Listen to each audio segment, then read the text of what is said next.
sorry to interrupt. That's all right. Nice to meet you. I'm Nicole.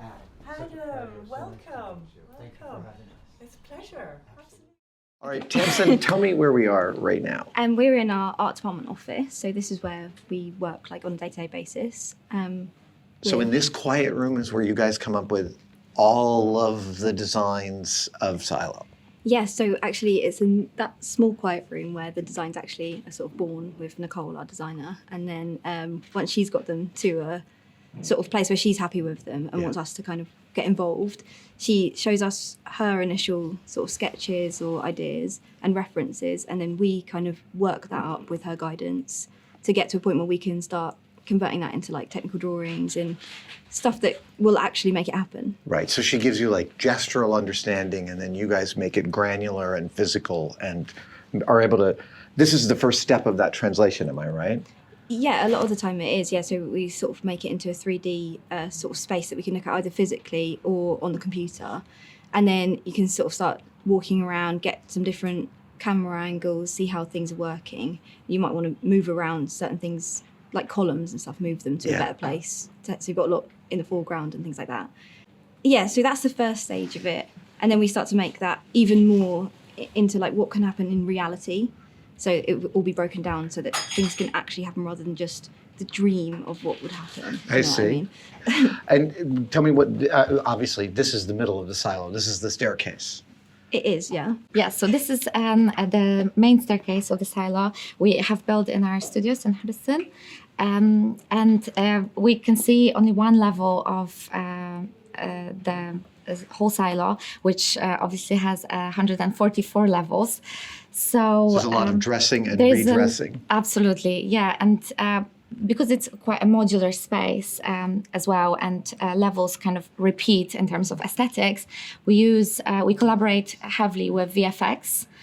So we've got a lot of blue screens around in the physical studios that you might see later, where the virtual reality and the VFX team is working to create the rest of the set. I see. For Right. us. Set extensions. Absolutely, Right. yeah. And it looks here like you guys have built this into, is this a model of the actual sound stage? This is the model of one Of the stage. stages. Yeah. And so these are columns that exist, but you can paint them out. That's why they're green, am I correct? That's, Yeah. I'm just that's trying exactly to it. unpack the language. Yes, so It's- these are the beams that exist there's actually a lot of them to hold the whole structure together, that we kind Fair. of can conceal with our scenery, such as the columns that are of built. course. So a lot of the structure is actually hidden.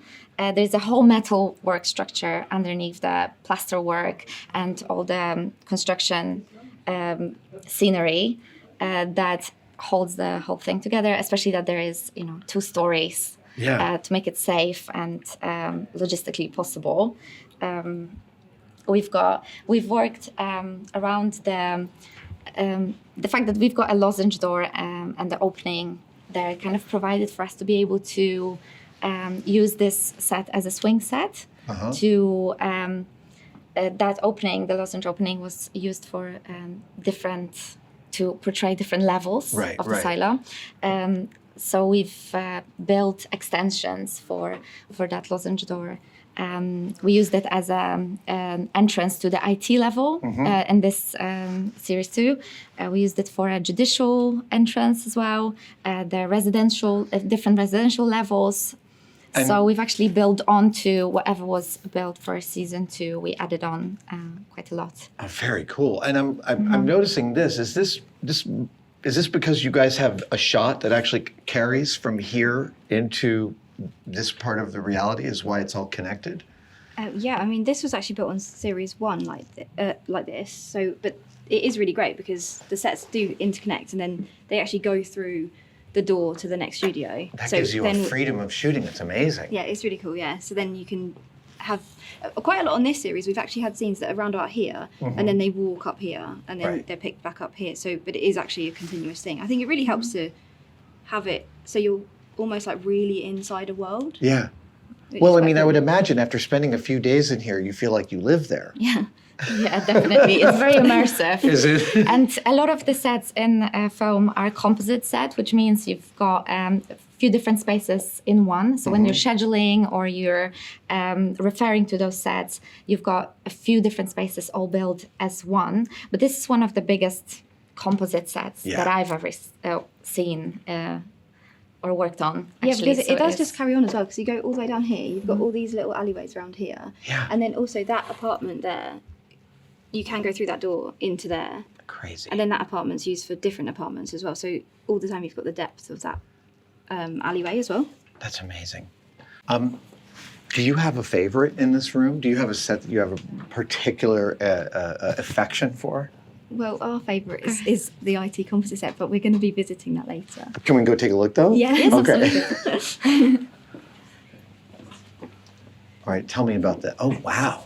Okay, so you know at the end of series 1 where Bernard, he opens the door Yeah. to the server room and then it finishes. You don't see what's past it. Yes. So this is following on from that. So the start of the set is actually a repeat of Bernard's office and his corridor that he's sort of run down. Right. And then, so where he's, opened that door, we've got that same door on our set. And then that appears, come with it? That appears here. Okay, so that's the end of season 1. Happens right there. Yeah, so then he opens the door and then he comes into this room, which is the server room. Right. Those are the servers. Exactly, those are Okay. the servers, yeah.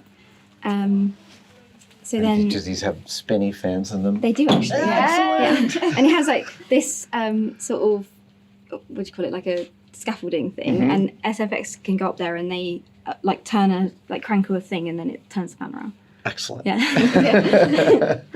So it's quite cool. And then, so this one was designed, Nicole wanted to, basically when they go through that door, they wanted it to be something that was really different. It had a different feel straight away from the rest of the silo because it's the secret area that no one actually goes into and no one even knows exists. Except for Bernard. Yeah. So straight away, the difference that we incorporated, like literally immediately, was that is a straight set with straight corners, No more no curves. Yeah. Oh. So straight away you just think, oh, there's something's different, but don't know what it is. A bit off. Right. The audience isn't going to immediately pick up that it's not curved. Oh, that's neat. Yeah, it was quite cool. It was a good idea. Yeah, it was good. That makes you feel unsettled because you've spent a whole season in this specific visual language. Yeah. And this space is meant to, sorry. No, please. This space is meant to make you feel like it's quite an exclusive space. It's not lived in as much as the rest of the silo because it only allows certain people to get through. The IT level is already designed by VFX as quite an exclusive space because it's the only level where there's no access space for the balcony, not as much allowed as for the residential level or any other levels, or most levels anyway. Got it. This space kind of tells a whole story as well, and we were really lucky to be able to build it as a composite as well, because you can walk through the whole set. And it's built seamlessly, so it doesn't really, you go through one space to another, and you go through the server room onto the ante room, where we've got a massive vault door, vault door. That ante room was introduced into the composite set as part of the whole reveal of that vault door. So originally we were going to come through this door, and the vault door was going to be there, so that room wouldn't even be in it. It would just lead straight onto that room. Right.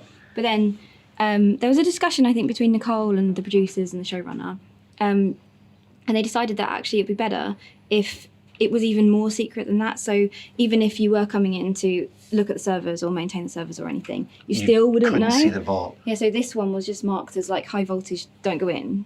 So it's architecture as a narrative beat. Yeah, exactly. That's lovely. That's really cool. Did you guys build the vault door?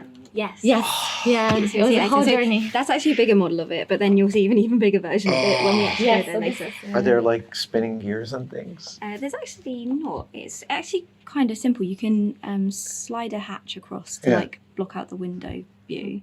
But actually that was part of like the discussion about it as well, because originally we were basing it on like the safe doors, and they're like this thick. Yeah.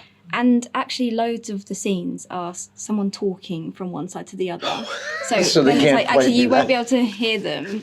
So it needs to be made thinner. Yeah. I think the idea is it's made out of something that's like super strong and it's all built Unobtainium. in, and it's not allowed to. You wouldn't be able to break through even Right. though it's thinner. Yeah, so we worked closely with the SFX team on that actually. So they've built a 3D model first of the whole Right. metal work that will be involved, and then we worked very closely with the plasters department as well, because the door is actually made out of fiberglass, and then there's a wooden structure in there. And then as well the metal work. So it had to look really heavy, but of course it couldn't be heavy yeah. for the actors to be able to open it. Does it feel magical every now and then? You're up here with models and then you go downstairs and they're gigantic. Yeah, that's the best bit of the whole job. Seeing it actually come to life. You see it right from the start when it's just an idea on a piece of paper, Yeah. not even at this stage. And then it gets to this stage, you think, wow. And then you start talking to construction and it's just the best thing ever. Amazing. I mean, I also imagine that you like spend weeks and weeks and weeks with this and you go downstairs and someone asks you a question, you're like, I can't believe I hadn't thought of that. Yeah. Right. Sometimes, yeah. Or sometimes you're like, actually, I do know the answer to that. That's great. Okay, so now you've been hiding this space here. Yes, so then from the anteroom and towards once you've actually managed to pass through the vault door, if you are the VIP, you get through to the algorithm room. So the algorithm room is the space where the whole composite set tells a story, but the algorithm room is built as a functional room to store all the access panels to the computer that powers up the entire silo. Oh, wow. So it's a very exclusive space. We wanted to keep it very clean and neat, minimalist. Yeah. So we've built in drawers into the design as well to kind of tell the story of what's actually in this room and what happens in the room. The room itself, the design, I don't think I've ever seen anything like it. We got a sketch from the designer, Nicole made the sketch, and then it was passed on to the concept artists who built a digital model of it, added textures to it, and we worked really closely with the rest of the departments. It's actually, what's interesting about this set is that most sets, when you build them, you take into account floating walls to be able to take a wall out for shooting. to cheat. Yes, absolutely. To accommodate space for the crew and access. But because of the design of the algorithm room, everything had to be supported by a massive kind of rigging structure that because you have these big encompasses overhangs. Exactly, absolutely, yeah. because of the shape of it Yeah. and the materials that had to be used to achieve the curves of this design. A lot of MDF was used, which is quite a heavy material, Yeah. and generally the fact that it's all kind of steps in and out makes it quite a heavy piece to make it, for us to be able to float walls. So we made a conscious decision to not have any floating walls in the set, and to make it work. And I think it paid off perfectly because we kept the symmetry of the room just the way we wanted it. Yeah. And it's actually really, really impressive when you're there. Guys, thank you for this miniature tour. I can't wait to see some of these things full size. It's amazing. Okay, two things that you didn't know. One is that I'm weirdly obsessed with vault doors. I have a whole folder of hundreds of pictures of vault doors. I'm so psyched there's a vault door in season 2 of this show. The other thing you didn't know is that you've never seen inside this room. You've only ever seen the other door to this room, but not this vault door. And we're going right through into some place called the algorithm room. Oh, it's so easy to move. Hi, Dempsey and Sarah. Hi. Oh my gosh, it's incredible. Holy cow. Holy moly. Holy moly. Oh my gosh, it's so thrilling to see in here after looking at that. It just came to life. It really Just is. like that. Well, you were talking about all the drawers in here, and I see them. Are these practical? Yeah, you They're all can actually practical. open They're all them. Yeah, practical. Yeah. And this is like a brain. Yeah, basically, it is like a brain. That's what the algorithm room. That's what the algorithm is. Yeah. So the algorithm in the story is a virtual assistant powered up by artificial intelligence. And we've got the screen here, and that kind of is our main representation of all the technology that actually is created in the silo. So in world, this is the interface to talk to the AI assistant algorithm. Yes. Oh, that is really cool. Yeah, so it's an important feature of when designing it. Nicole, our designer, went through many reiterations of what this might look like, because we are working on an Apple TV show, and designing futuristic technology for Apple Of is course. a lot of pressure. Right, you can't mess up a UI Exactly. on And- Apple's watch. Absolutely. And when you think about it, any technology that actually was kind of frozen in time in the silos, Right. everything is getting thinner, more minimalist. So we really had to reflect that in the prop makes and in the space. And so there will be a digital projection, or is there a practical projection that also goes on this? So we went through many different options for the process, and initially thinking there might have been a projection, but we settled on having the whole, all the graphics as VFX. Got it. And post-production. How was it the first time you walked on the set and saw it coming into reality? Well, I mean, it was different for us because we saw it throughout all the different stages. Yeah. So first of all, we actually built like one of these. So this is all like built as a modular thing. So these curves here, that curve there is the same as that curve there, Right, which is the right. same as that curve on the end. And then we kind of worked with Pete, our construction manager, to work out how this could actually come to like into the real life being, as opposed to just on a drawing, which is like exactly how we want it from the front, but not taking into consideration how that can actually be done. Right. So he'd never done anything like this either. So first of all, we actually built like one of these in the, it's our construction workshop was just downstairs from our office. Right. So we had one of these set up, just plain wood, and everyone was kind of coming, making their comments about how it was looking, how the perspex was working. Because initially we had more perspex in, then that got reduced. And we had on one iteration, there was some perspex like on the front face here, but that got taken out because of just literally the practical side of actually building it. Right. So we saw all of that, and when we came here, it was more just like thinking, oh my God, thank God it's actually coming together into a set. Yeah. But I think for other people coming, they hadn't been involved in that whole process, and you could see that they found it quite amazing to see it. It hadn't occurred to me that this room was a brain until I walked into it. Even though I understand algorithm and brain and the AI, and even this model didn't quite communicate the way in which it feels like a brain with all the folds. And it's really neat. And for us, the experience really of the reveal of this room was for everyone, seeing everyone coming through the vault door, and being so impressed, just by the optics of this room, by the symmetry of it, by the fact that it's so clean, the design and the finishes as well.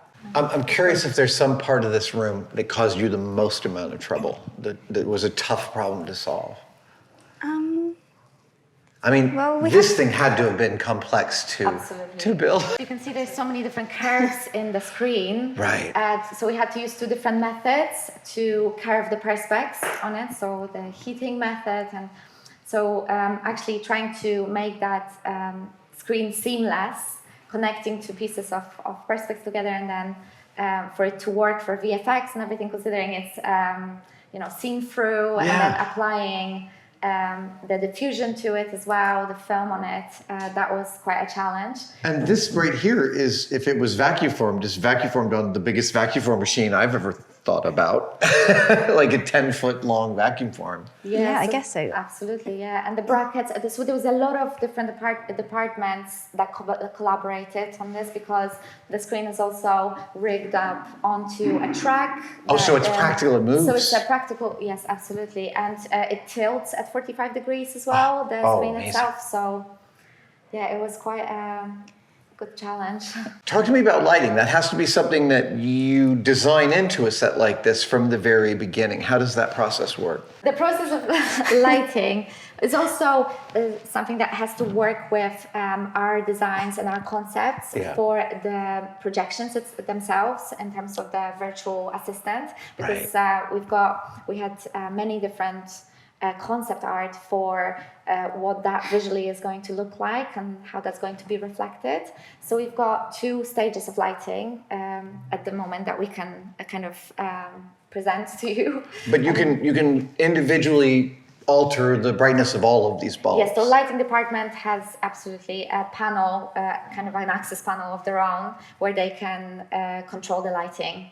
So they make it warm, cool, blink, whatever you Exactly. want. So we've got a warmer light, as you can see. The dormant light is for when no one actually is in the space, and the light changes as the vault door opens for anyone into kind of an active mode, which is less warm than this. We can demonstrate it. So the light changes into that as soon as the access is enabled for people to come. And then it goes all red when the room is angry at you. Yeah, probably. I guess it could do anything to reflect its mood. I love moving around the vault door.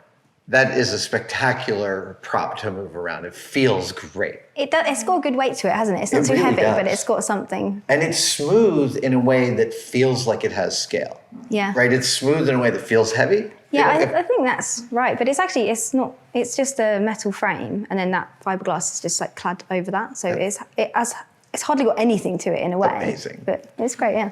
Thank you guys so Thank you much so for much. taking me from the small to the fully realized. This is super beautiful. Thanks Thank for you so coming. much. Thanks for having us. Absolutely. Thanks to Apple TV Plus for having us on set. Silo Season 2 is now streaming on Apple TV Plus.